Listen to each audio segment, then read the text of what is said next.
नमस्कार, स्वागत है आपका करियर एजुनेस्ट पर। और दोस्तों आज इस वीडियो में हम चर्चा करने वाले हैं सेमेस्टर 3 का जो पॉलिटिकल साइंस का पेपर है, माइनर पेपर जिसका नाम है judicial system and state government. इस पूरे पेपर की वन शॉट क्लास को हम यहाँ डिस्कस करने वाले हैं। जिस भी स्टूडेंट के सेमेस्टर 3 में पॉलिटिकल साइंस का ये जो माइनर पेपर है, उसके लिए क्लास बहुत है खास। तो बात कर लेते हैं इसके सिलेबस की। बहुत ही छोटा-सा सिलेबस है दोस्तों और सिलेबस में आपके सुप्रीम कोर्ट, हाई कोर्ट है, जुडिशियल रिव्यू है और फिर पीआईएल है और उसके बाद है स्टेट लेजिस्लेशन। तो बहुत एक छोटा-सा ही सिलेबस है इसका और छोटी क्लास में आपने इसको पढ़ा भी खूब है। तो चलिए हम करते हैं शुरुआत यूनिट फर्स्ट के साथ।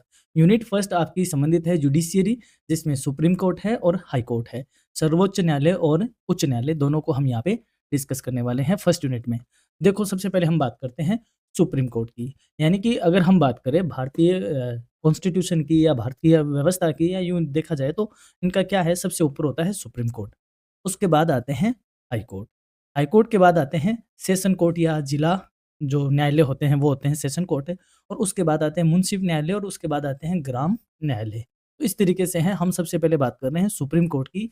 यानी कि अगर जो कोर्ट वाला एक वो है, ऑर्डर है, उसमें जो भारत में जो सर्वोच्च हाईएस्ट जुडिशियल जो अथॉरिटी है वो क्या है, सुप्रीम कोर्ट ही है। यानी सर्वोच्च न्यायालय या उच्चतम न्यायालय जिसको कहा जाता है। The supreme court of India is the highest judicial authority in the country. यानी कि भारत का सर्वोच्च न्यायालय देश की सबसे उच्च न्यायिक प्राधिकरण है। यानी कि अगर हम बात करें न्यायिक प्राधिकरणों की, तो उसमें सबसे ऊपर कौन-सा है? सुप्रीम कोर्ट है। It is the final court of appeal, the guardian of the constitution and the protector of the fundamental rights of citizen. इसको अंतिम अपीलीय न्यायालय भी कहते हैं। संविधान का रक्षक इसको कहा जाता है और साथ ही में नागरिकों के मौलिक अधिकारों का रक्षक भी सुप्रीम कोर्ट को कहा जाता है। ये लाइन बहुत इम्पोर्टेंट है।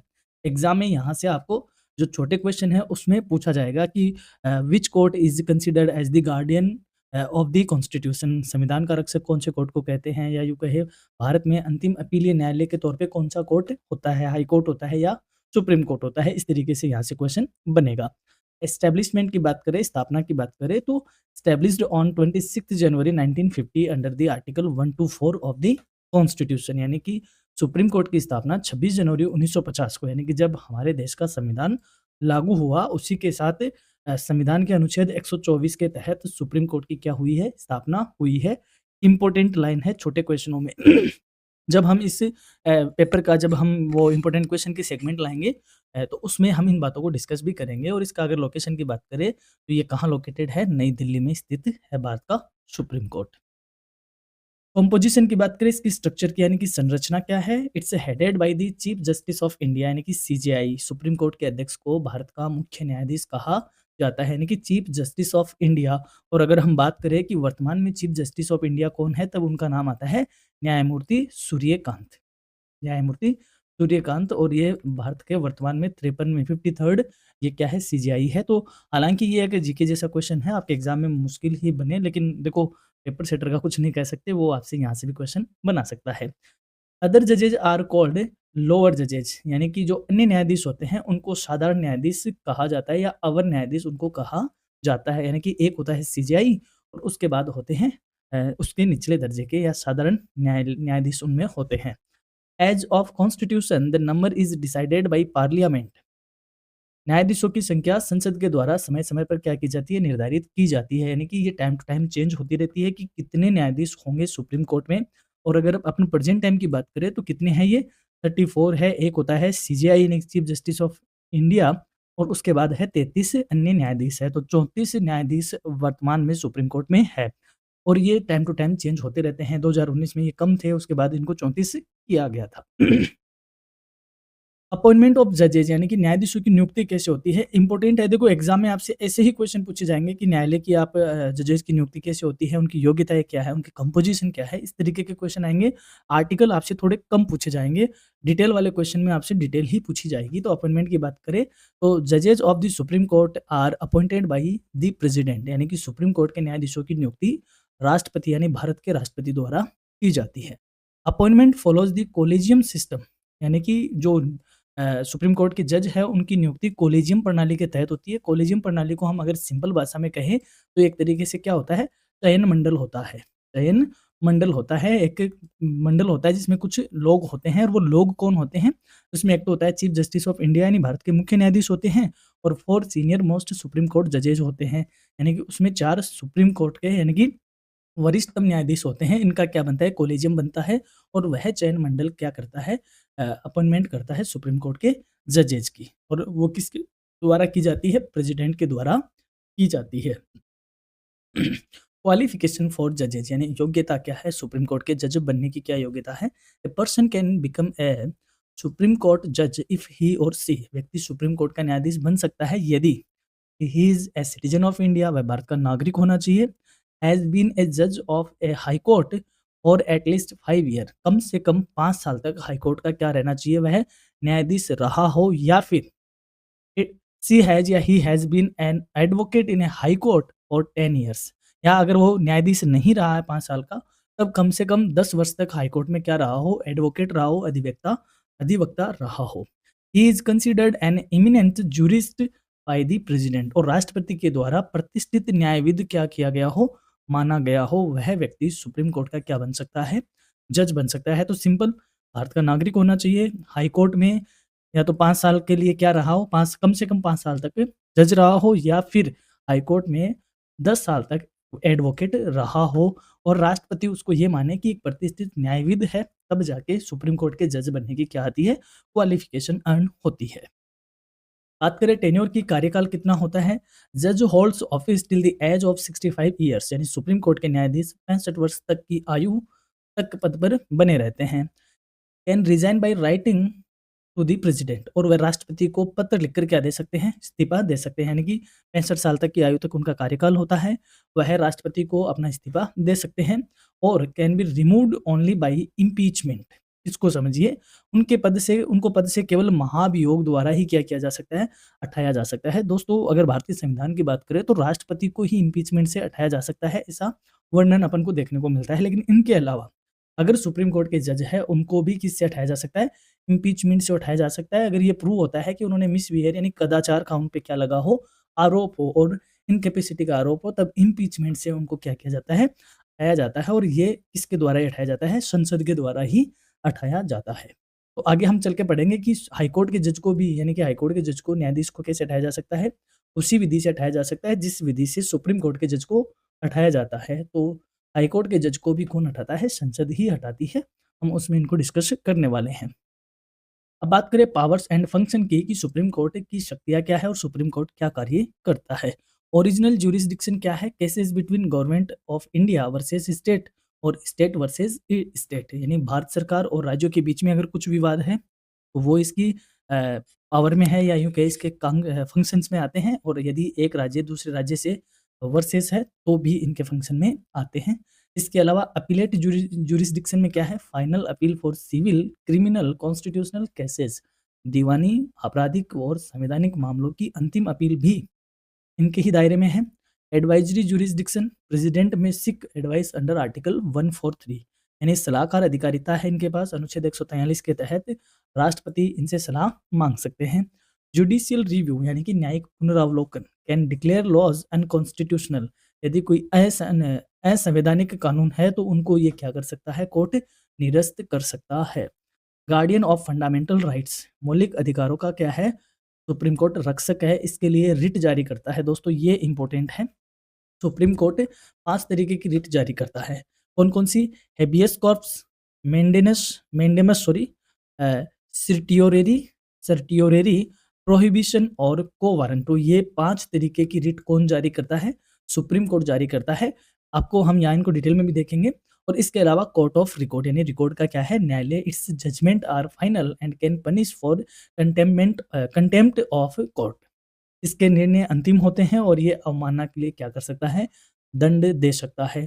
तो अब हम बात करते हैं सुप्रीम कोर्ट द्वारा जारी की जाने वाली रिट कौन-कौन सी है। सुप्रीम कोर्ट 5 तरीके की रिट जारी करता है। पहला आता है हेबियस कॉर्पस, यानी कि बंदी प्रत्यक्षीकरण। यह रिट गैर कानूनी रूप से हिरासत में लिए गए व्यक्ति को अदालत के समक्ष पेश करने का निर्देश देती है। यदि आपने जोली एलएलबी मूवी देखी हो तो वहाँ पर इस रिट का क्या किया जाता है? उल्लेख किया जाता है। आप उस मूवी को दोबारा देखना कि उसको पेश किया जाए, इस तरीके का आप मूवीज़ में देखते हो। सॉरी, जोली एलएलबी की नहीं, एक दूसरी मूवी है साउथ की, उसमें शायद इसका हुआ है, यूज़ हुआ है। थोड़ा-सा मुझे याद आ रहा है। मूवी का नाम पता नहीं क्या है, लेकिन उसमें कोर्ट ड्रामा है उस मूवी में, इस रिट पे खूब बातें होती हैं। तो इसमें यही होता है कि यदि किसी को गैर कानूनी रूप से हिरासत में ले लिया जाता है, तो उसे अदालत के रूप में पेश करने के लिए कोर्ट ऐसी रिट जारी करती है। फिर है मेंडेमस यानी कि परम आदेश। यह रिट किसी सार्वजनिक अधिकारी को उसके कानूनी कर्तव्यों का पालन करने का क्या देती है? आदेश देती है। फिर है प्रोहिबिशन यानी प्रतिषेध। यह एक उच्च न्यायालय द्वारा निचली अदालत को किसी मामले में कार्यवाही रोकने का आदेश देती है। और फिर है उत्प्रेषण। यह रिट किसी निचली अदालत या न्यायाधिकरण द्वारा पारित अवैध या त्रुटिपूर्ण आदेश को रद्द करने के लिए उच्च न्यायालय को क्या की जाती है? भेजी जाती है। और को वारंटो यानी अधिकार परीक्षा। यह रिट किसी व्यक्ति से यह पूछती है कि वह किस अधिकार या पद पर बैठा है और क्या उसे ऐसा करने का कानूनी अधिकार है। तो सुप्रीम कोर्ट इस तरीके की कितनी रिट जारी कर सकता है? 5। लेकिन यहाँ पे नोट डालकर बात लिखने वाली ये है कि हाई कोर्ट इस मामले में सुप्रीम कोर्ट से ज़्यादा शक्तिशाली है। हाई कोर्ट कितनी तरह की रिट जारी करता है? 6 तरीके की रिट जारी करता है, जिसमें 5 तो ये होती है और एक रिट होती है इंजंक्शन की, जो कि अंतरिम राहत देने हेतु हाई कोर्ट इस तरीके की रिट जारी करता है। तो ये इम्पोर्टेंट है। हालाँकि यदि आप कॉम्पिटिटिव एग्ज़ाम की तैयारी कर रहे हो, वहाँ पे ये ज़्यादा इम्पोर्टेंट है। पूछा जाता है, बट अगर आप डिटेल वाले क्वेश्चन की बात करते हो तो ये भी आपके लिए इम्पोर्टेंट है। सुप्रीम कोर्ट 5 तरीके की रिट जारी करता है। अब बात करें हाई कोर्ट की। हाई कोर्ट क्या होता है? क्योंकि अभी हमने कहा सुप्रीम कोर्ट सेंटर का होता है या ओवरऑल इंडिया में सबसे हाईएस्ट जुडिशियल बॉडी है। उसके बाद हर एक स्टेट में क्या होता है? हाई कोर्ट होता है। अब ज़रूरी नहीं कि हर एक स्टेट में अपना हाई कोर्ट हो। गवर्नमेंट चाहे यानी कि संसद कोई कानून बनाकर 2 या 2 से अधिक राज्यों का एक हाई कोर्ट भी कर सकती है।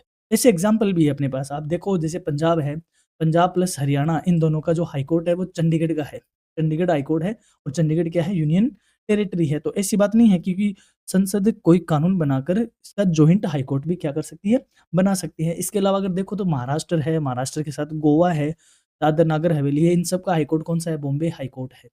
अलग-अलग स्टेट का हाई कोर्ट कंबाइंड भी हो सकता है, और भी आपको खूब मिल जाएगा। तमिलनाडु पुदुचेरी का मद्रास है, केरल का लक्षद्वीप का एर्नाकुलम है। तो ऐसे कई सारे एग्ज़ाम्पल इंडिया में हमें देखने को मिलते हैं। तो बात करते हैं हाई कोर्ट की। The high court is the highest court at the state level. उच्च न्यायालय राज्य स्तर पर सबसे उच्च न्यायालय क्या होता है? राज्य स्तर पर सबसे उच्च होता है, यानी यूँ कहे एक स्टेट में अगर जो जुडिशियल अथॉरिटी है वो कौन होती है? हाईएस्ट हाई कोर्ट होता है। एवरी स्टेट और group of state has a high court that supervises lower courts and protects citizens rights with in the state. यानी प्रत्येक राज्य या राज्यों के समूह में एक उच्च न्यायालय होता है जो कि निचली अदालतों की निगरानी करता है और राज्य के नागरिकों की अधिकारों की क्या करता है? सुरक्षा करता है। जैसे सुप्रीम कोर्ट ओवरऑल को देखता है, उसी हिसाब से एक स्टेट में कौन देखता है? हाई कोर्ट देखता है। एस्टैब्लिशमेंट की बात करें तो high courts were first established in 1862 during British rule. यानी कि उच्च न्यायालयों की स्थापना पहली बार 1862 में हुई थी, जब ब्रिटिश शासन के दौरान ही ऐसा हुआ था। The Indian constitution provides for high courts under article 214 to 231। यानी कि भारतीय संविधान की बात करें तो अनुच्छेद 214 से 231 के तहत किसके वो अनुच्छेद है, वो सारे हाई कोर्ट से रिलेटेड अनुच्छेद है, जो कि 214 से चल के 231 तक होता है। जैसे 214 में ये लिखा हुआ है कि प्रत्येक राज्य का क्या होगा? एक हाई कोर्ट होगा, ठीक है? और वहीं 231 में लिखा हुआ है कि संसद चाहे तो 2 या 2 से राज्यों का जॉइंट हाई कोर्ट क्या कर सकती है? बना सकती है। तो इस तरीके से क्या चीज़ें होती हैं? अलग-अलग अनुच्छेद है जो कि 214 से 231 है, जो सारे के सारे किससे संबंधित है? हाई कोर्ट से संबंधित है। कंपोजिशन की बात करें, स्ट्रक्चर कैसा होता है? It's headed by a chief justice of the high court. यानी उच्च न्यायालय का प्रमुख मुख्य न्यायाधीश होता है। Consist of additional and acting जजेस अपॉइंटेड व्हेन नीडेड। और आवश्यकता यदि पड़े तो अतिरिक्त और कार्यवाहक न्यायाधीश भी क्या किए जाते हैं? नियुक्त किए जा सकते हैं। अपॉइंटमेंट कौन करता है? क्योंकि अब स्टेट में होता है तो क्या स्टेट का इसमें कितना रोल होता है उसको अभी समझ लेते हैं। Appointed by the president of India. उच्च न्यायालय के न्यायाधीशों की नियुक्ति कौन करता है? भारत का राष्ट्रपति। कंसल्टेंस विद, अब किससे कंसल्ट करता है? यानी कि ये रहा भारत का प्रेसिडेंट और यहाँ पे राजस्थान है, यहाँ पे यूपी है, यहाँ पे एमपी है, तो इनके हाईकोर्ट की नियुक्ति तो प्रेसिडेंट ही करेगा, लेकिन वो प्रेसिडेंट यानी कि राष्ट्रपति किन से कंसल्ट करेंगे? चीफ जस्टिस ऑफ इंडिया यानी कि सीजेआई से करेंगे, भारत के मुख्य न्यायाधीश से डिस्कशन होगा। Governor of the concerned state, तो जिस भी स्टेट में या जिस भी हाई कोर्ट में है, जो जिस स्टेट का है, उस स्टेट के गवर्नर से क्या रहेंगे, कंसर्न करेंगे यानी संबंधित राज्यपाल से, और chief justice of that high court, और उस न्यायालय के उच्च न्यायालय से भी क्या है, सॉरी, उस उच्च न्यायालय के मुख्य न्यायाधीश से भी क्या करेंगे, कंसल्ट करेंगे, यानी कि करेंगे तो राष्ट्रपति ही नियुक्ति, लेकिन इन तीनों से क्या करेंगे, परामर्श के साथ ही या सलाह मशविरा के मशवरे के साथ क्या की जाती है, जजों की नियुक्ति की जाती है। अब बात करें क्वालिफिकेशन की, योग्यता क्या होनी चाहिए, a person is eligible if she, यानी कि वह व्यक्ति हाई कोर्ट में जज बनने के लिए योग्य हैं जो कि ए सिटीजन ऑफ इंडिया, वह भारत का नागरिक हो, has been an advocate in a high court और एटलीस्ट 10 ईयर्स, कम से कम 10 वर्ष तक उच्च न्यायालय में क्या रहा हो, अधिवक्ता रहा हो, यानी कि उच्च न्यायालय में 10 वर्ष का जिनको एडवोकेट का क्या हो, एक्सपीरियंस हो। Also has been a judicial officer for 10 years, यानी कि ऑल्सो नहीं, और लगा के, या तो वह 10 साल तक अधिवक्ता का काम किया हो या 10 वर्ष तक न्यायिक सेवा में क्या हो, रहा हो, भारत का नागरिक हो, वह व्यक्ति हाईकोर्ट में जज बनने की क्या रखता है, योग्यता रखता है। टेन्योर की बात करें, कार्यकाल क्या है, हाईकोर्ट जजेस रिटायर एट 62 ईयर्स, यानी उच्च न्यायालय के न्यायाधीश 62 वर्ष की आयु तक सेवा में रहते हैं। वहीं सुप्रीम कोर्ट में हमने देखा कितनी साल है, 65। Can resign by writing to the president, और राष्ट्रपति को पत्र देकर वह क्या कर सकते हैं, इस्तीफा दे सकते हैं, यानी कि लिखकर वह इस्तीफा किसको देंगे, राष्ट्रपति को, क्योंकि अपॉइंट किसके द्वारा होते हैं, राष्ट्रपति के द्वारा। अब इंपॉर्टेंट है ये line, can be removed by impeachment in the same way as supreme court जजेज, और इन्हें सुप्रीम कोर्ट के न्यायाधीशों की तरह महाभियोग से हटाया जा सकता है। अब यहाँ पे थोड़ा सा इंपॉर्टेंट ये है, हालांकि इस तरीके से कभी ये आता नहीं है, इसमें क्या कि इतनी बातें नहीं लिखी होगी, इनके रिमूव के में इतना ही लिखा हुआ है कि इनको उसी विधि से, उसी मेथड से हटाया जा सकता है जिस मेथड से सुप्रीम कोर्ट के जज को रिमूव किया जाता है। अब सुप्रीम कोर्ट का जज किससे रिमूव होता है, इम्पीचमेंट से होता है, तो दैट्स वाई हाई कोर्ट के जज भी उसी मेथड से रिमूव किए जा सकते हैं, हटाए जा सकते हैं, जिस वे में सुप्रीम कोर्ट के जजेज हटाते हैं। और सुप्रीम कोर्ट के जज को कौन हटाता है, संसद हटाती है, उसी हिसाब से हाई कोर्ट के जज को भी कौन हटाएगा, संसद हटाएगी। 2 नंबर के क्वेश्चन में आपसे पूछा जाएगा कि उच्च न्यायालय के न्यायाधीश को कौन हटाता है या कैसे हटाया जाता है। तो हालांकि देखो, ऑप्शनल मल्टीपल चॉइस क्वेश्चन होते हैं, तो उसमें पहला लिखा आता है राज्यपाल द्वारा, राज्य विधानसभा द्वारा। अब क्योंकि उच्च न्यायालय राज्य का होता है, तो हमारा ध्यान भी इधर ही जाता है, लेकिन उच्च न्यायालय को कौन हटाता है, मतलब न्यायाधीश को कौन हटाता है, संसद हटाती है, क्योंकि सुप्रीम कोर्ट को भी वही रिमूव करते हैं। बात कर लेते हैं इनके पावर एंड फंक्शन की। तो ओरिजिनल ज्यूरिसडिक्शन क्या है, certain civil and criminal cases, यानी कुछ दीवानी और आपराधिक मामले इनकी ज्यूरिसडिक्शन में आते हैं। अपीलेट ज्यूरिसडिक्शन में क्या है, appeals from district and subordinates court, यानी कि जिला और अधीनस्थ अदालतों से जो अपील आती है वो इनकी अपील अधिकारिता में आती है। Power to issue writs for enforcing fundamental rights, writ जारी करने की शक्ति है जो कि मौलिक अधिकारों की क्या करती है, रक्षा हेतु। और अभी हमने देखा कितनी तरीके की रिट जारी कर सकता है हाईकोर्ट, 6 तरीके की, जबकि सुप्रीम कोर्ट कितनी जारी करता है, 5 तरीके की।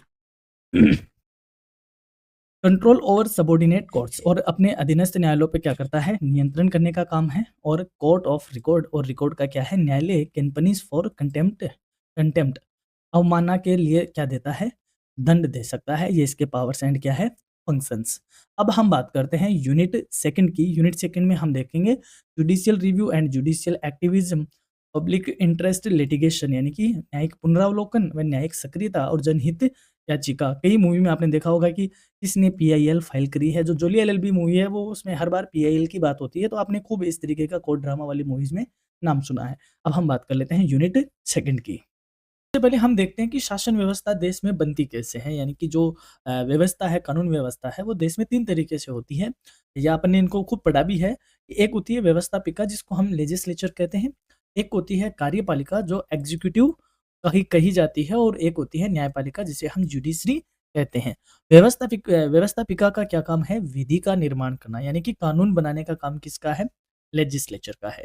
और इस विधि को, यानी इस कानून को एग्जीक्यूट करने का काम किसका है, कार्यपालिका, यानी कि एग्जीक्यूटिव का काम है, जो कि विधियों का क्या करती है, क्रियान्वयन करती है।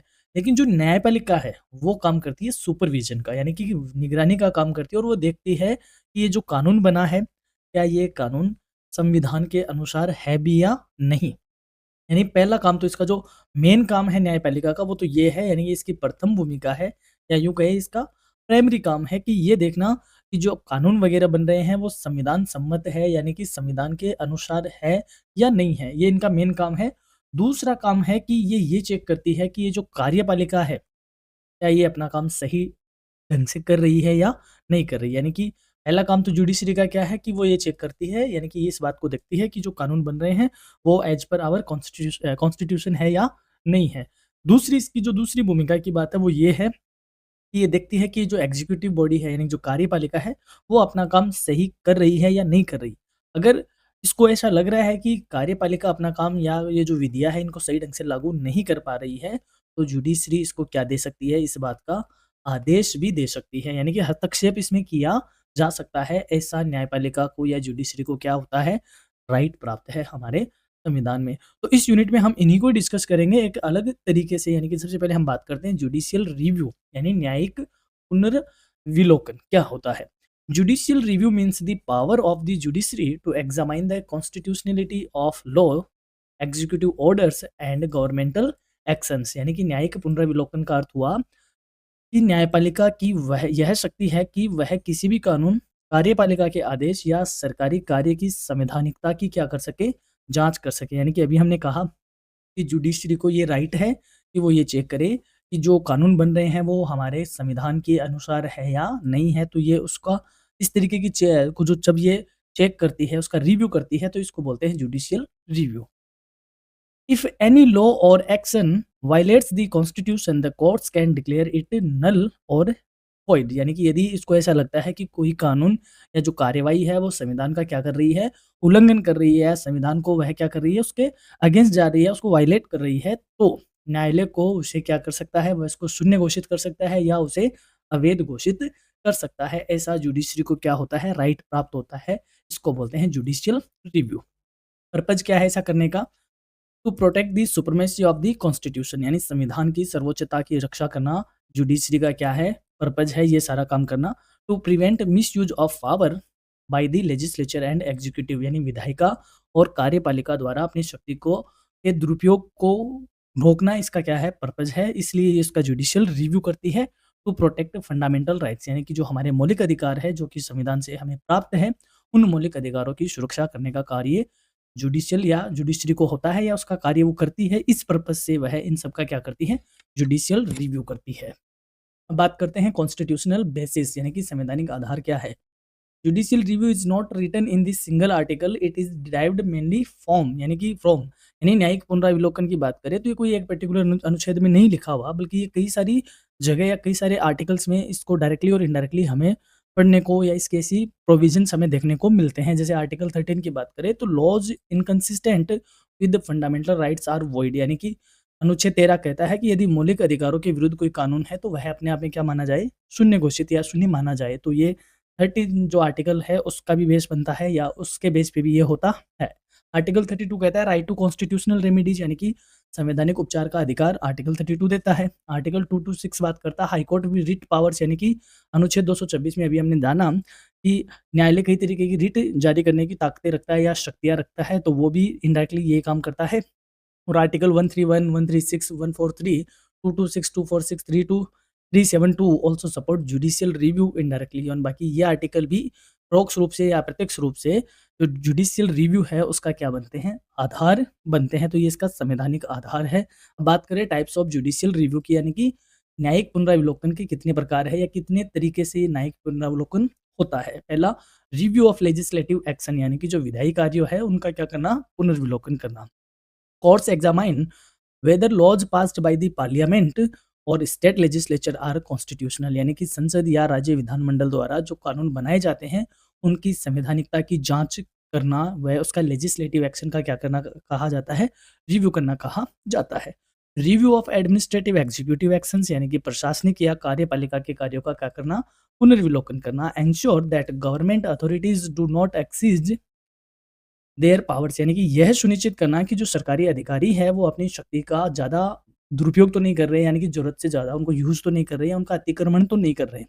फिर रिव्यू ऑफ जुडिशियल डिसीजन की बात करें यानी न्यायिक निर्णयों का पुनर्विलोकन यानी सुप्रीम कोर्ट में review its on judgments under article 137 यानी कि सुप्रीम कोर्ट अपने खुद के डिसीजन को भी आर्टिकल 137 के तहत क्या कर सकता है, उनको जुडिशियल रिव्यू कर सकता है या उनकी समीक्षा कर सकता है। तो जुडिशियल रिव्यू लेजिस्लेटिव एक्शंस के रिगार्डिंग होते हैं, एडमिनिस्ट्रेटिव या एग्जीक्यूटिव एक्शंस के रिगार्डिंग होते हैं और जुडिशियल डिसीजन के रिगार्डिंग भी होते हैं, यानी कि न्यायपालिका, कार्यपालिका और व्यवस्थापिका तीनों के ही लिए जुडिशियल रिव्यू की व्यवस्था अपने को संविधान में देखने को मिलती है। क्या सिग्निफिकेंस है जुडिशियल रिव्यू के? पहला, it maintains checks and balances, यानी कि ये शक्ति और संतुलन को बनाए रखता। Second, it protects democratic values, यानी कि जो लोकतांत्रिक मूल्य हैं उनकी ये क्या करता है, रक्षा करता है। It ensures rule of law, यानी विधि के शासन को ये क्या करता है, मजबूत करने का काम करता है। इट सेफगार्ड्स सिटीजन्स लिबर्टीज, यानी ये नागरिकों की स्वतंत्रता की सुरक्षा का कार्य करता है। तो हमारे संविधान में बहुत ही खूबसूरत इस तरीके की व्यवस्था है कि सारे काम संविधान के अनुसार हो। अब बात करते हैं जुडिशियल एक्टिविज्म, यानी न्यायिक सक्रियता की। Activism refers to the active role played by the judiciary in protecting the citizens' rights, filing gaps when the executive or legislature fails, and interpreting the constitution in a progressive and liberal manner। यानी कि न्यायिक सक्रियता का अर्थ हुआ कि न्यायपालिका नागरिकों के अधिकारों की रक्षा करने का काम, विधायिका या कार्यपालिका की विफलता की स्थिति में हस्तक्षेप करने का काम और संविधान की उदार और प्रगतिशील व्याख्या करने में सक्रिय भूमिका निभाती है। इन सारे कामों को हम क्या बोलते हैं, जुडिशियल एक्टिविज्म कहते हैं, न्यायिक सक्रियता कहते हैं। यानी कि न्यायपालिका, अभी हमने कहा कि एक है लेजिस्लेचर, एक एग्जीक्यूटिव बॉडी और एक है जुडिशरी बॉडी। ये जो जुडिशरी बॉडी है, यानी कि जो हमारी न्यायपालिका है, वो हमारे नागरिकों के अधिकारों की रक्षा का काम, और जब एग्जीक्यूटिव और लेजिस्लेचर क्या हो जाए, विफल हो जाए यानी फेल हो जाए, तब उनकी स्थिति में क्या करता है, इंटरफेरेंस करने का काम करती है, या फिर उनको वापस उनके काम में हस्तक्षेप करके या स्थिति में हस्तक्षेप करती है, और संविधान की जो प्रगतिशील व्याख्या है, इंटरप्रेटिंग है, उनमें जब अपनी सक्रिय भूमिका निभाती है न्यायपालिका, इसको बोलते हैं judicial activism. Here, the courts do not remain passive, they take proactive steps for justice, यानी कि इसमें न्यायालय केवल निष्क्रिय दर्शक का काम नहीं करता, बल्कि न्याय सुनिश्चित करने के लिए सक्रिय कदम उठाता है। यानी कि जब जो लेजिस्लेचर है और जो एग्जीक्यूटिव है वो फेल होता दिख रहा है, तो कोर्ट ऐसे खड़ा रह के तमाशा देखने का काम नहीं करता। कोर्ट खुद एक एक्टिव मोड में आकर वह जस्टिस के लिए स्टेप लेता है। इसी जो एक्टिविटी है या इसी जो एक्टिविज्म है, इसी को क्या बोलते हैं, जुडिशियल एक्टिविज्म के नाम से जाना जाता है। रीजन क्या है जुडिशियल एक्टिविज्म के पीछे? फेलियर और इनएक्शन ऑफ गवर्नमेंट अथॉरिटीज, यानी कि जब सरकारी विभाग की अक्षमता हो जाए या उनमें निष्क्रियता आ जाए, तब जुडिशियल एक्टिविज्म ज़्यादा क्या हो जाता है कि मतलब ज़्यादा ज़रूरी हो जाता है, या ये कारण है जुडिशियल एक्टिविज्म के पीछे। इंक्रीज इन करप्शन, यानी कि जब भ्रष्टाचार में वृद्धि हो। राइज इन पब्लिक अवेयरनेस, जनता की बढ़ती जागरूकता जुडिशियल एक्टिविज्म को बढ़ाती है। Need to protect fundamental rights, यानी मौलिक अधिकारों की सुरक्षा की आवश्यकता महसूस होती है, इसलिए जुडिशियल एक्टिविज्म ज़्यादा एक्टिव होता है। Growing expectations from the judiciary, यानी न्यायपालिका से बढ़ती अपेक्षा है, यानी कि न्याय के लिए हमेशा न्यायपालिका की ओर देखा जाता है, तो ये एक्सपेक्टेशन होती है, इसलिए जुडिशियल एक्टिविज्म जरूरी है, या जुडिशियल एक्टिविज्म सक्रिय होना या जुडिशरी का सक्रिय होना के पीछे ये कारण हमने देखे। अब बात करते हैं फॉर्म्स ऑफ जुडिशियल एक्टिविज्म, यानी कि न्यायिक सक्रियता के रूप क्या है, किन रूपों में हमें ये देखने को मिलता है। तो पहला है ब्रॉड इंटरप्रिटेशन ऑफ कॉन्स्टिट्यूशन, यानी कि संविधान की व्यापक व्याख्या करने में न्यायपालिका का या जुडिशरी का एक्टिव होना या सक्रिय होना, ये एक हमें रूप देखने को मिलता है। Directing government to take action, यानी सरकार को कार्यवाही करने के क्या देता है, ये निर्देश देता है। मॉनिटरिंग इन्वेस्टिगेशंस, यानी कि जांच प्रक्रियाओं की क्या करता है, निगरानी का कार्य करता है। Using PILs to address social issues, यानी जनहित याचिकाओं के माध्यम से सामाजिक समस्याओं का क्या करता है, समाधान करने का कार्य करता है। ये इतने रूप में हमें जुडिशियल एक्टिविज्म देखने को मिलता है। इंपॉर्टेंट एग्जाम्पल की बात करें तो right to privacy declared a fundamental right in 2017, यानी निजता का जो अधिकार है उसको मौलिक अधिकार घोषित किया है 2017 में। यानी कि देखो हम बात करें कि हमारा जो मूल सिद्धांत संविधान था उसमें बातें कम थी, या कहीं जो बाद में अमेंडमेंट होते गए, और अमेंडमेंट होते होते बहुत सारी चीज़ें उसमें क्या हो रही, एडलेस होती रही। ठीक है, तो अब जैसे मान लो आज एआई है, एआई एकदम खुले फैल रहा है, तो आपको क्या नहीं लगता कि एआई क्या ऐसे ही फैलता रहेगा? नहीं, इसके लिए भी जल्द ही आपको कुछ ना कुछ कानून विधि एक्ट देखने को मिलेगा। आपने बहुत सारी चीज़ें देखी होगी, ये कहाँ से अपन को देखना मिलता है, क्योंकि हमारी जो जुडिशरी है वह अपनी आँखें खोल के रखता है, और वो जो जुडिशरी अपनी आँखें खोल के रखता है, यानी कि एकदम एक्टिव मोड में है, उसी को तो हम जुडिशियल एक्टिविज्म कहते हैं। तो इसी के चलते 2017 में जो निजता का अधिकार है उसको कौन-सा अधिकार घोषित किया हुआ है? मौलिक अधिकार घोषित किया, तो ये भी एक जुडिशियल एक्टिविज्म का क्या है? एग्ज़ाम्पल है। Ban on harmful environmental activities यानी कि जो पर्यावरण को नुकसान पहुँचाने वाली गतिविधियाँ हैं, उन पे क्या लगाया गया? प्रतिबंध लगाया। क्यों लगाया गया? भई हमारा जो जुडिशरी है वो आँखें खोल के खड़ी है, यानी कहने का मतलब सोई हुई नहीं है। Guidelines for sexual harassment at work place यानी कि जो विशाखा गाइडलाइन आई थी 1997 में, कार्यस्थल पर यौन उत्पीड़न से लेकर जो गाइडलाइन जारी की गई थी, ये भी जुडिशियल एक्टिविज़्म का क्या है? एक एग्ज़ाम्पल है और ऐसे बहुत सैकड़ों एग्ज़ाम्पल आपको मिल जाएँगे। सिग्निफिकेंस क्या है जुडिशियल एक्टिविज़्म का होने का? स्ट्रेंथ टू डेमोक्रेसी या स्ट्रेंथ डेमोक्रेसी हमारे लोकतंत्र को क्या करता है? मजबूत करता है, यानी कि जो नागरिक है, नागरिकों की उम्मीदें किससे हैं? न्यायपालिका से ही है। तो और डेमोक्रेसी किससे बनती है? भई देश के लोगों से बनती है। तो ये डेमोक्रेसी को क्या करता है? और भी ताकतवर बनाता है। इट प्रोटेक्ट्स मार्जिनलाइज्ड ग्रुप्स यानी कि जो कमज़ोर और वंचित वर्ग है, उनके लिए ये क्या करता है? खड़ा होता है या उन वर्गों की ये क्या करता है? रक्षा करता है।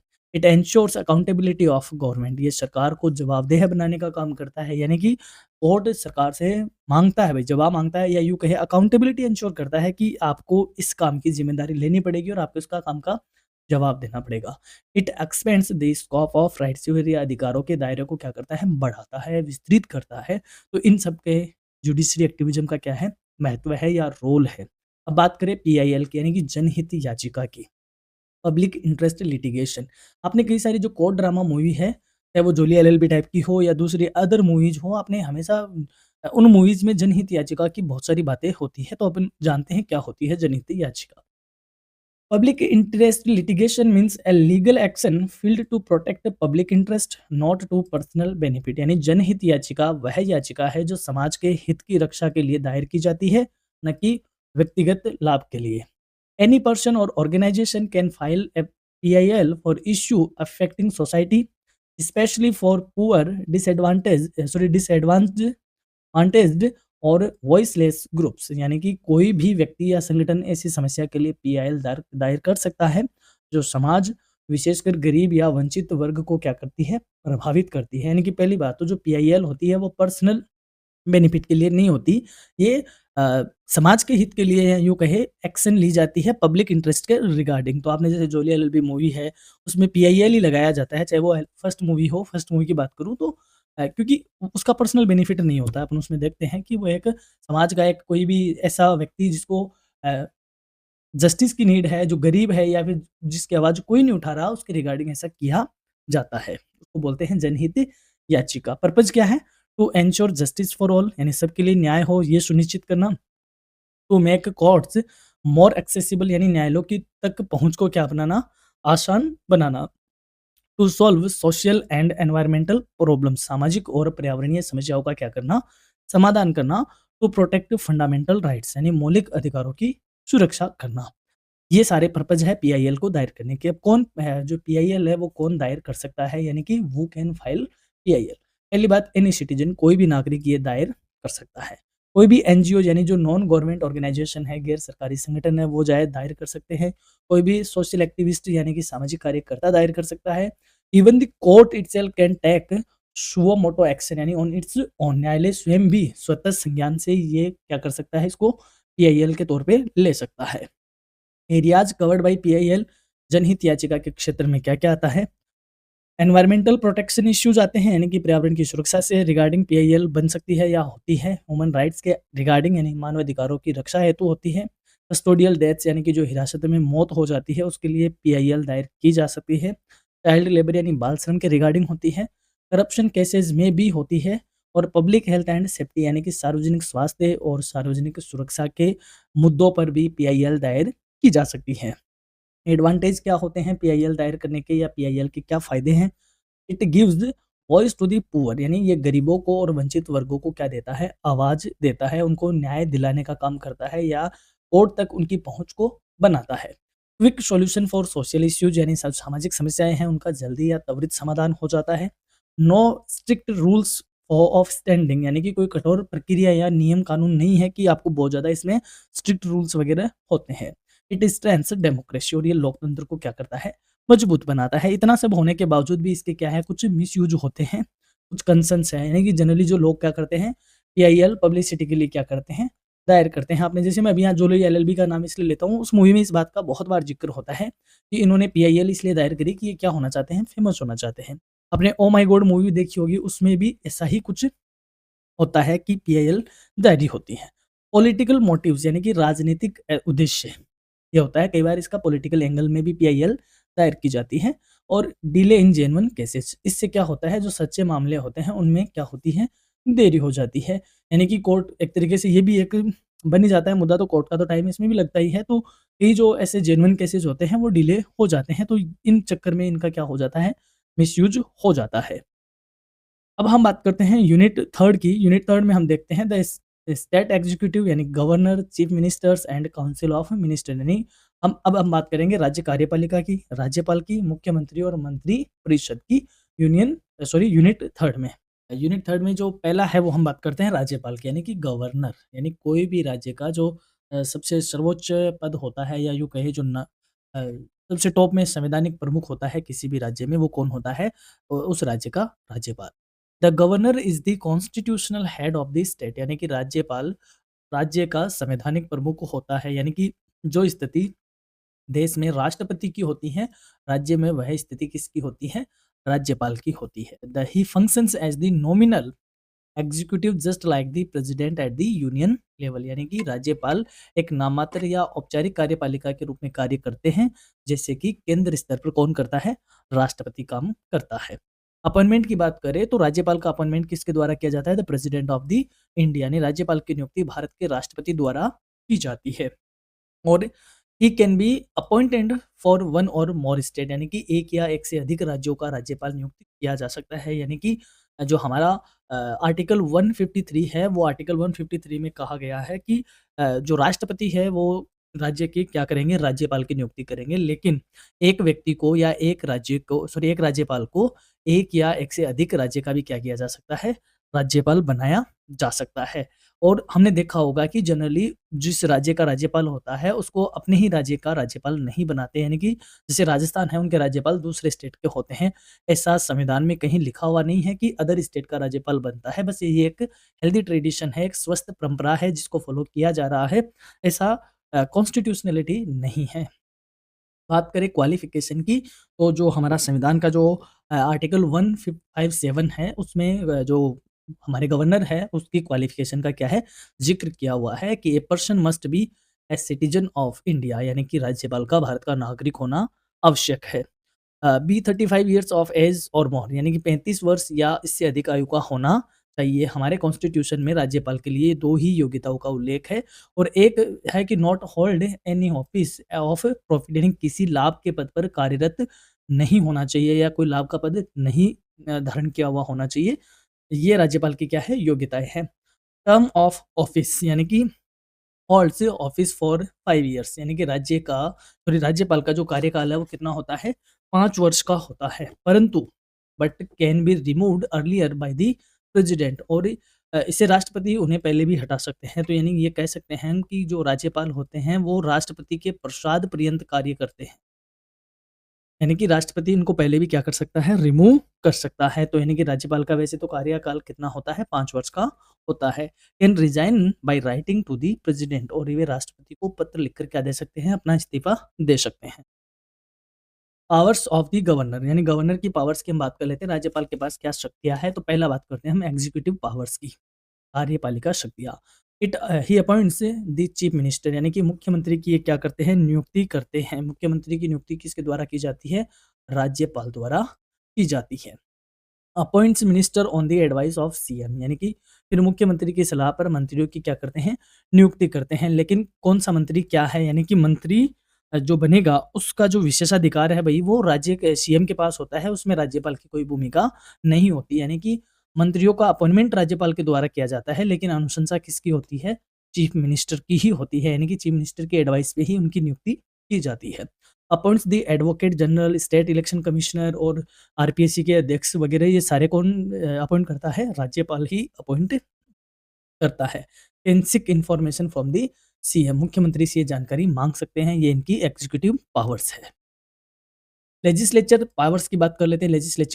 लेजिस्लेटिव पावर्स यानी विधायी शक्तियाँ, summons and prorogues the state legislature यानी कि राज्य विधानसभा को बुलाना और सत्र अवसान करना, ये लेजिस्लेटिव पावर्स में आता है। यानी कि विधानसभा को बुलाते भी हैं, यानी सत्र को बुलाते हैं और सत्र का विसर्जन भी ये करते हैं, राज्यपाल करते हैं। डिसॉल्व द लेजिस्लेटिव असेंबली, विधानसभा को भंग भी कर सकते हैं लेकिन मंत्रिपरिषद की अनुशंसा पर। यानी कि विधानसभा भंग तो राज्यपाल कर सकते हैं लेकिन अनुशंसा किसकी होगी? काउंसिल ऑफ मिनिस्टर्स की होगी। गिव्स असेंट टू बिल्स, यानी विधेयकों को स्वीकृति देने का पावर किसके पास है? ये राज्यपाल की लेजिस्लेटिव पावर है। In reserve bills for the president's approval, और विधेयक को राष्ट्रपति के पास भी भेजना, ये भी इनकी लेजिस्लेटिव पावर में है। Addresses the first session of the legislature, यानी विधानसभा का प्रथम सत्र संबोधित करना, ये अनिवार्य संबोधन होता है, ये भी राज्यपाल की विधायी शक्ति में आता है। फाइनेंशियल पावर की बात करें, वित्तीय शक्तियाँ की बात करें, no money bill can be introduced without the governor's recommendation, यानी कोई भी जो धन विधेयक होता है, वित्त विधेयक जिसको बोलते हैं, धन विधेयक बोलते हैं, राज्यपाल की सिफारिश के बिना प्रस्तुत नहीं हो सकता। यानी कि राज्यपाल के साइन के बाद ही कानून बनता है, तो सारे बिल ही राज्यपाल क्या करते हैं? रिकमेंड करते हैं एक राज्य में। Causes the budget to be laid before the house, यानी कि वो बजट को सदन में क्या करते हैं? रखवाने का या प्रस्तुत करवाने का काम करते हैं, ये भी फाइनेंशियल पावर में आता है। जुडिशियल पावर की बात करें तो कैन ग्रांट पार्डन्स, रिप्राइज, कम्यूटेशंस, क्षमा, दंड स्थगन, दंड परिवर्तन प्रदान करना, ये राज्यों के, केवल स्टेट लेवल की बात करें तो ये एक राज्य के राज्यपाल की जुडिशियल पावर में आता है। डिस्क्रिशनरी पावर्स की बात करें, यानी विवेकाधीन शक्तियाँ, when no party has majority appoints CM can recommend, यानी कि जब किसी भी दल को स्पष्ट बहुमत नहीं मिलता तब मुख्यमंत्री की नियुक्ति करना राज्यपाल अपनी विवेकाधीन शक्तियों का प्रयोग करते हैं और उस पार्टी को बुलाते हैं जो बड़ा दल होता है, उस दल को बुलाते हैं और उससे मुख्यमंत्री अपॉइंट करते हैं। जनरली ऐसी स्वस्थ परंपरा रही है।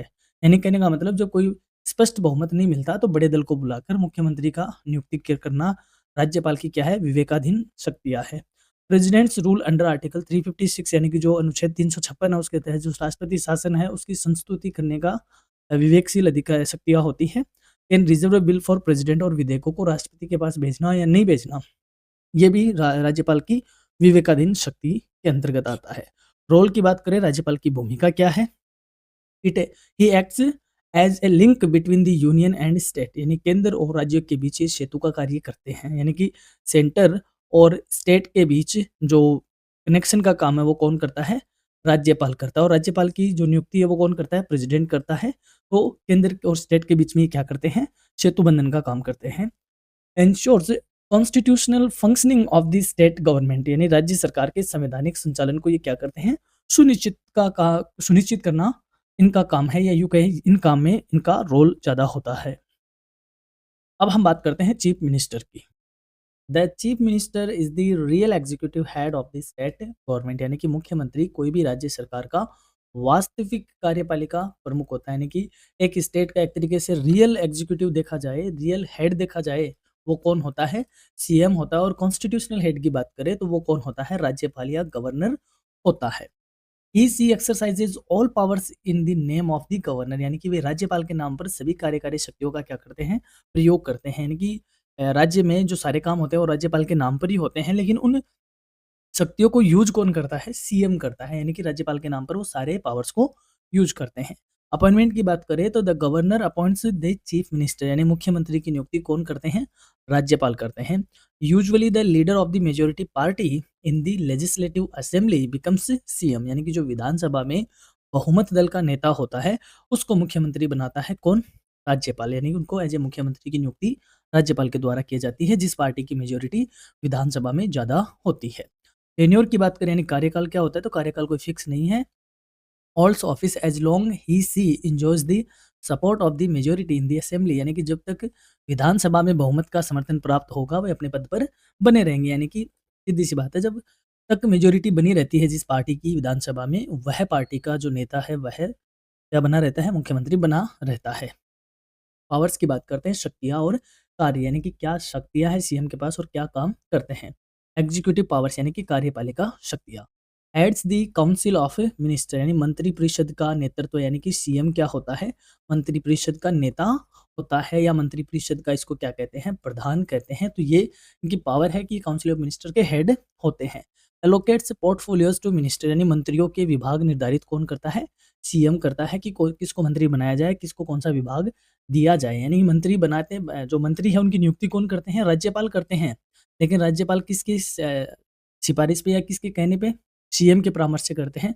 राज्यपाल अगर उनसे सहमत भी नहीं है, यानी कि कहने गए राज्यपाल को नहीं जम रही कि इसको नहीं बनाना मंत्री, उसमें भी राज्यपाल कुछ नहीं कर सकते, सीएम के परामर्श पे ही उनको ये सब करना होता है। किसको कौन-सा डिपार्टमेंट देना है, विभाग देना है, ये भी सीएम ही तय करता है। Advices the governor in all matters, सभी मामलों में राज्यपाल को सलाह देने का काम सीएम का होता है। Coordinates the functioning of departments, विभागों के बीच कार्यों का समन्वय का काम भी किसका होता है, सीएम का होता है। लेजिस्लेटिव पावर्स की बात करते हैं, विधायी शक्तियाँ। लीडर ऑफ द हाउसेज, विधानसभा का नेता कौन होता है, सीएम होता है। He plays major role in making laws, कानून निर्माण में उसकी मुख्य भूमिका होती है। इंट्रोड्यूस गवर्नमेंट बिल्स, यानी कि जो भी सरकारी विधेयक है उनको सबको पेश करने का काम उनकी लेजिस्लेटिव पावर्स में आता है। एडवाइसेस गवर्नर टू समन और प्रोरोग द असेंबली, विधानसभा को बुलाना और स्थगित करने की सलाह मंत्रिपरिषद की होती है, और मंत्रिपरिषद का प्रधान कौन होता है, सीएम होता है। तो ये उनकी लेजिस्लेटिव पावर कही जाती है। फाइनेंशियल पावर की बात कर लेते हैं, वित्तीय शक्तियाँ। सुपरवाइजेज बजट प्रिपरेशन, बजट निर्माण की देखरेख सीएम के अंतर्गत होती है, यानी कि सीएम की निगरानी में ही बजट का निर्माण होता है। He ensures implementation of economic policies, यानी कि राज्य में आर्थिक नीतियों के कार्यान्वयन को सुनिश्चित करना उनकी वित्तीय शक्तियाँ के अंतर्गत आता है। रोल की बात करें, role within the state, यानी कि राज्य में एक सीएम की क्या भूमिका है। Main spokes person of the government है, सीएम यानी मुख्यमंत्री सरकार का मुख्य प्रवक्ता होता है अपने राज्य में। ही represents the state in national forms, यानी राष्ट्रीय मंचों पर वह राज्य का क्या करते हैं, प्रतिनिधित्व करते हैं। ही एंश्योर्स लॉ एंड ऑर्डर, राज्य में कानून व्यवस्था की स्थिति बनाए रखने का काम सीएम का है। तो इन सारे काम में सीएम का रोल होता है। Importance of the chief minister, यानी कि मुख्यमंत्री का क्या महत्व है। Most powerful authority eight the state level, यानी एक राज्य स्तर पर सबसे शक्तिशाली प्राधिकारी कौन है, सीएम है। Backbone of the state administration, यानी राज्य प्रशासन की क्या है, रीढ़ है। Real link between the governor and the legislature, राज्यपाल और विधानमंडल के बीच वास्तविक सेतु का कार्य कौन करता है, सीएम करता है। इसमें सीएम का बड़ा महत्व है। अब बात करते हैं काउंसिल ऑफ मिनिस्टर्स के, यानी कि मंत्री परिषद। यानी हमने कहा कि राज्यपाल मंत्री परिषद के परामर्श पे ये सब करता है, तो ये एक्चुअली में मंत्री परिषद क्या होती है, और इस मंत्री परिषद का जो प्रधान होता है वो कौन होता है, सीएम होता है। यानी कि ये सीएम है और पूरी मंत्रिपरिषद सीएम के अंडर आती है। तो जब सीएम अपना इस्तीफा दे देते हैं, तो पूरी की पूरी मंत्रिपरिषद भी इस्तीफा दी हुई मानी जाती है। तो यानी इनका एक सामूहिक क्या होता है, सामूहिक दायित्व होता है, उत्तरदायी होता है। इनको हम अपन देखेंगे अभी। The council of ministers is the team of ministers headed by the chief minister, यानी मंत्रिपरिषद मुख्यमंत्री के नेतृत्व में बनने वाली मंत्रियों की एक टीम होती है।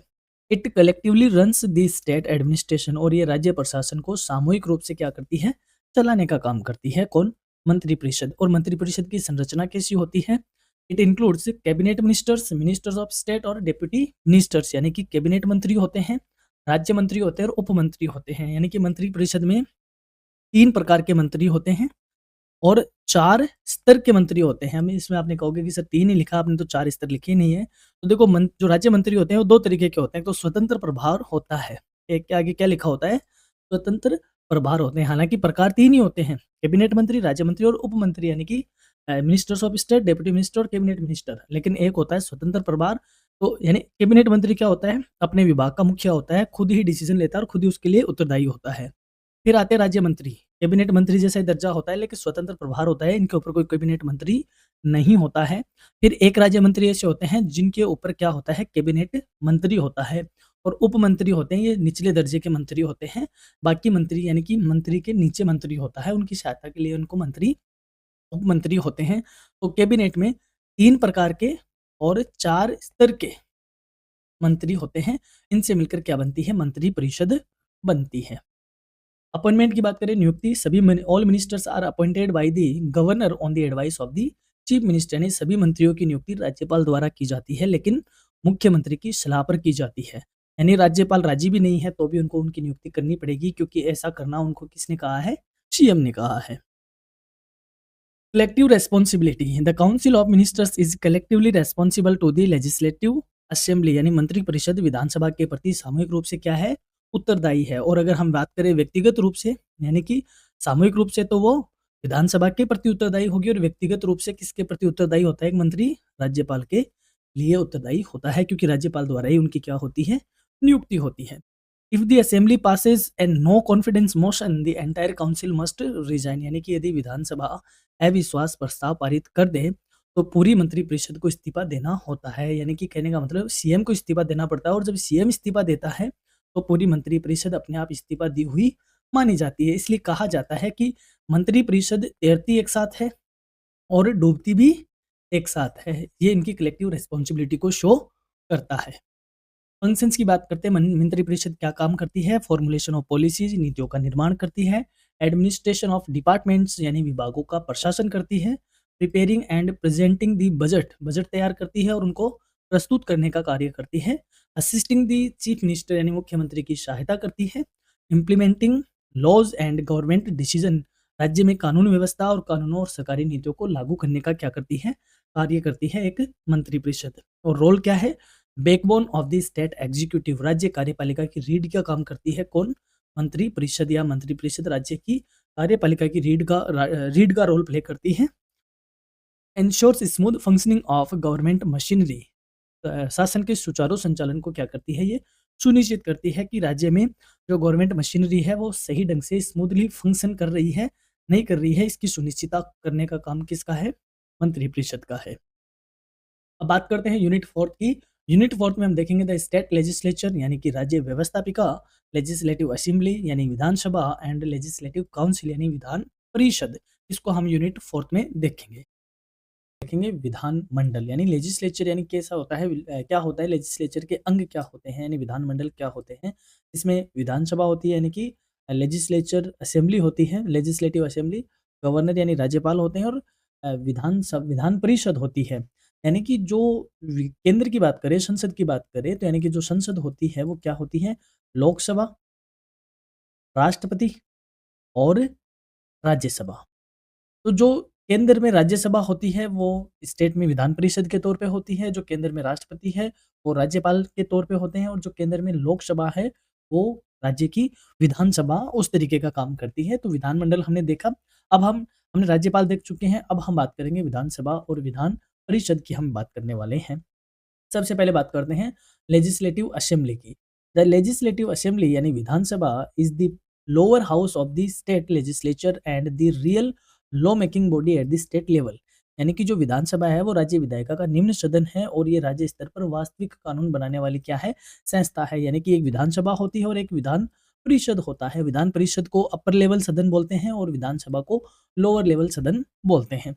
लेकिन वास्तव में जो लॉ मेकिंग बॉडी है वो कौन होती है, विधानसभा ही होती है। It represents the people directly as its member are directly elected. इसके सदस्य सीधे जनता द्वारा चुने जाते हैं, इसलिए यह जनप्रतिनिधि सदन कहा जाता है। यानी कि जो एमएलएज होते हैं, मेंबर ऑफ लेजिस्लेटिव असेंबली, वो डायरेक्ट जो लोग हैं, हम डायरेक्ट इलेक्शन उनका करते हैं, इसलिए ये जनप्रतिनिधि सदन भी कहा जाता है। इसकी कंपोजिशन की बात करें यानी संरचना में क्या आते हैं, मेंबर्स आर कॉल्ड एमएलए यानी मेंबर्स ऑफ लेजिस्लेटिव असेंबली, यानी इसके सदस्यों को विधायक कहा जाता है, एमएलए कहा जाता है। Total strength varies by state, minimum 60 होते हैं और मैक्सिमम 500 होते हैं। यानी कि कुल सदस्य संख्या इनकी 60 से 500 के बीच होती है, 500 से ज़्यादा नहीं होते और 60 से कम नहीं होते। स्टेट टू स्टेट ये अलग-अलग होते हैं। In small states strength can be less than 60, यानी कि जैसे, लेकिन गोवा और मिज़ोरम जैसे जो छोटे-छोटे राज्य हैं वहाँ पर 60 से कम भी हो सकती है। इलेक्शन की बात करें, members are directly elected through adult suffrage, यानी कि जो 18 प्लस के जो मताधिकार, आम मताधिकार होते हैं, उनके द्वारा ये प्रत्यक्ष तौर पे इनका चुनाव किया जाता है।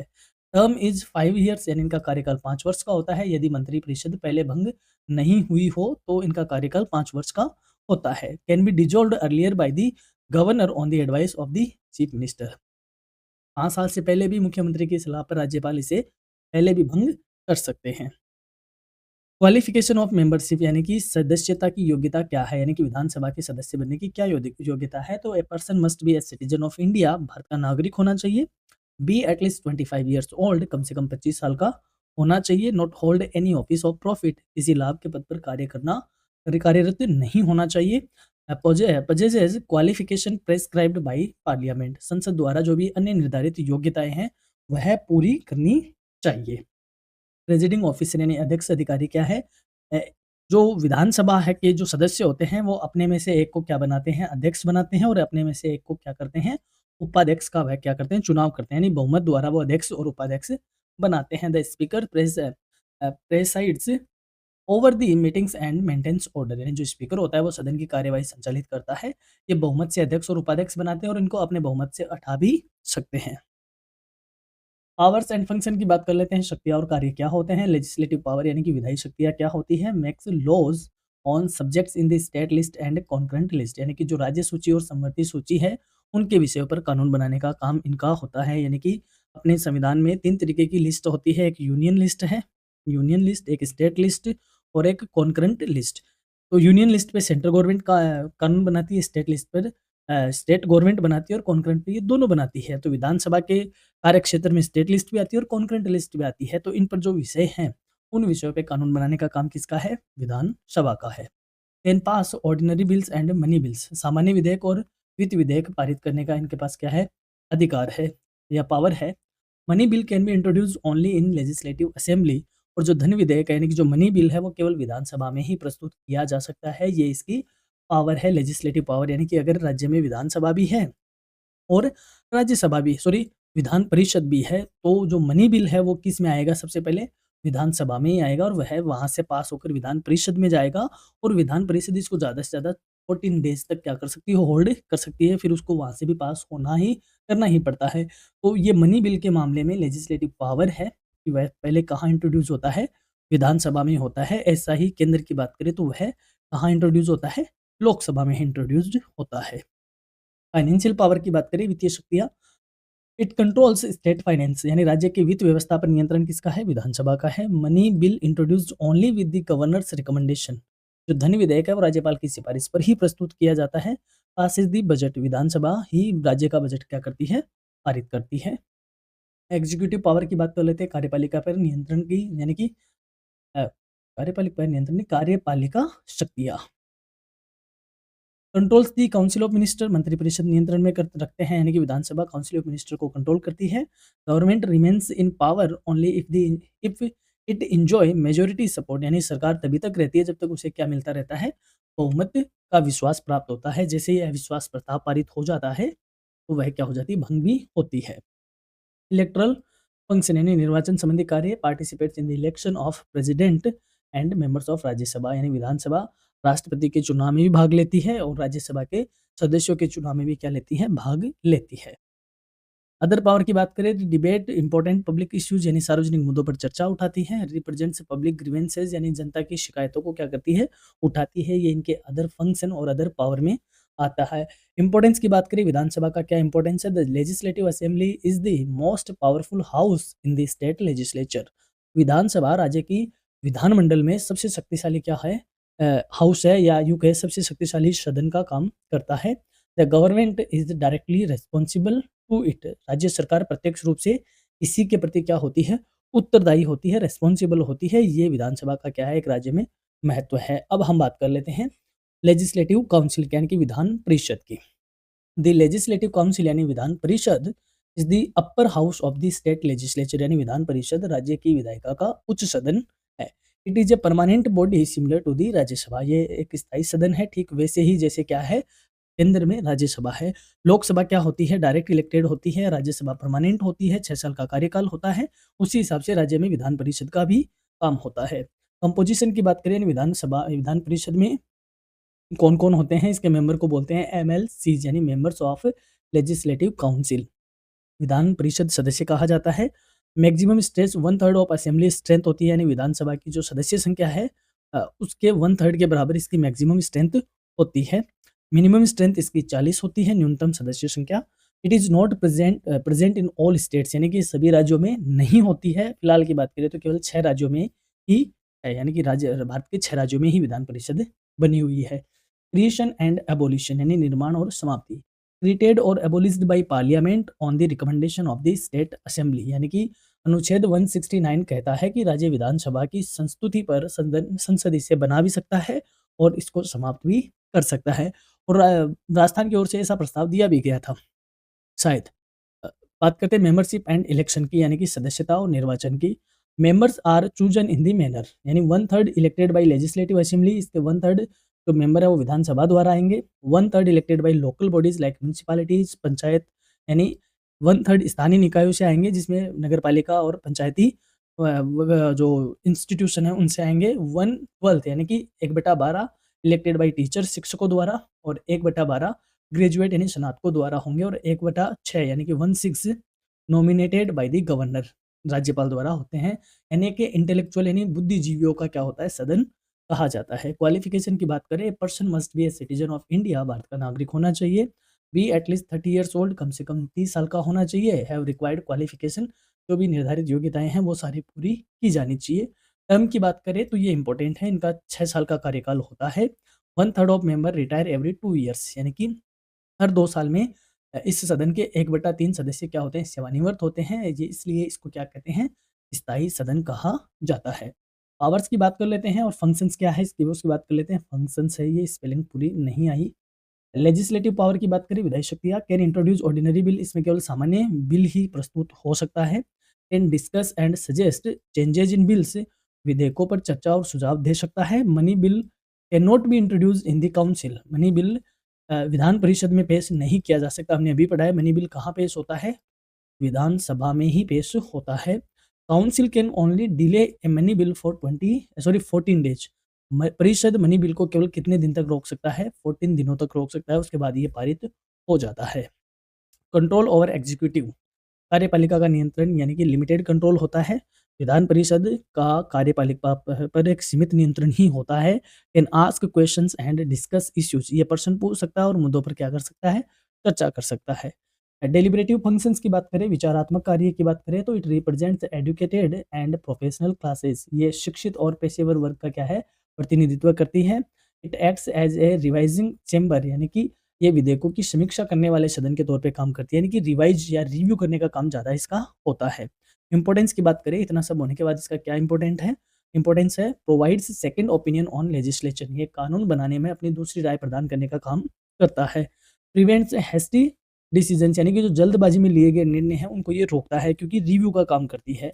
एक बिल विधानसभा से पास होकर कहाँ जाता है, विधान परिषद में जाता है, तो यहाँ पे एक सेकंड ओपिनियन का काम हो जाता है। और ये विधान परिषद है, ये बुद्धिजीवी लोगों से बनता है, यानी कि शिक्षित और पेशेवर लोग होते हैं। तो यहाँ पे जो विधानसभा ने जल्दबाजी में निर्णय लिए हैं उन पर वापस एक बार क्या हो जाता है, रिव्यू हो जाता है, तो उनको प्रिवेंट करने का काम करती है।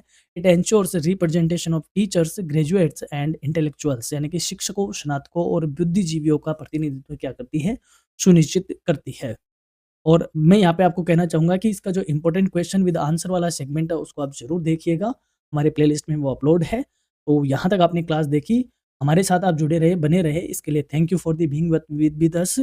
और अपने करियर एजुनेस्ट के साथ आप जुड़े रहिए, बने रहिए। अगर चैनल पे नए हो तो सब्सक्राइब करें, और वेरियस प्लेटफ़ॉर्म पे, चाहे फेसबुक हो, इंस्टा हो, व्हाट्सएप हो, टेलीग्राम हो, हम सब जगह पर आपके लिए अवेलेबल है। हम सब जगह पर हमसे जुड़िए, हम आपको पीडीएफ, टेलीग्राम चैनल पे हम आपको पीडीएफ प्रोवाइड करवा देंगे। तो यहाँ तक क्लास में बने रहने के लिए धन्यवाद। Thank you.